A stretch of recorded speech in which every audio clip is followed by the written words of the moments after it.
నంద్యాల జిల్లా డోన్లో మాజీ మంత్రి బుగ్గన రాజేందర్ హల్చల్ చేశారు.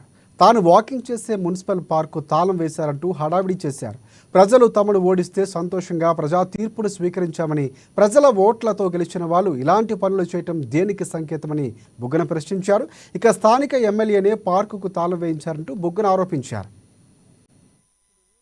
ఏదన్నా ఒకవేళ అవసరమైతే ఎవరిని కాంటాక్ట్ చేయాలి వాళ్ళు అంటే ఒక డాక్టర్ కానీ ఒక మున్సిపల్ కమిషనర్ కానీ ఏదైనా కానీ ఒక ముఖ్యమైన కార్యదర్శి ఎవరైతే ఉంటారో ప్రభుత్వంలో వాళ్ళు ఫోన్లు ఆఫ్ చేసుకొని కూర్చుంటారా?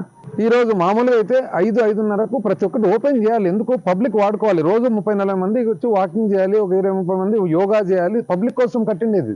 వచ్చి ఆడవాళ్ళందరూ వచ్చి పాపం వాకింగ్ కోసం వచ్చి అంటే ఎందుకు? ఇది మేము వస్తున్నందుకు ఈరోజు వాకింగ్ అంటే నాకేమనిపిస్తుంది అంటే ఇప్పుడు నేను షటిల్ బ్యాట్ పట్టుకుంటే అది కూడా మూసేస్తారేమో, అంతే కదా? షటిల్ బ్యాట్ పట్టుకుంటే అది మూస్తారేమో, బస్సు ఎక్కేదానికి పోతే ఆర్టీసీ బంద్ చేస్తారేమో, రోడ్లు ఎక్కడైనా దొరికితే రోడ్డు కూడా బంద్ చేస్తారేమో. ఏంటండి ఇది అన్యాయంగా? గెలిచినారు కదా మీరు. గెలిచిన తర్వాత ఇప్పుడు మీరు గెలిచిన ప్రజలు తీర్పు ఇచ్చినారు, మిమ్మల్ని గెలిపించుకున్నారు, మంచిదే, సంతోషం. మేము అంగీకరిస్తా ఉన్నాం కదా సంతోషంగా. ఓడిపోయిన తర్వాత మేము సంతోషంగా అంగీకరిస్తున్నాం. ప్రజలు తీర్పు ఇచ్చినారు. ప్రజలు మీకు తీర్పు ఇచ్చినది ఎందుకు? మీరు ఎన్నో మంచి పనులు చేస్తారు, మాకంటే కూడా మంచి చేస్తారనే తీర్పు ఇచ్చినారు. మీకు తీర్పు ఇచ్చిన తర్వాత గెలిచిన తర్వాత మీరు ఏదైనా కానీ మంచి పాజిటివ్గా మంచి పనులు చేయండి. కానీ ఇదేందండి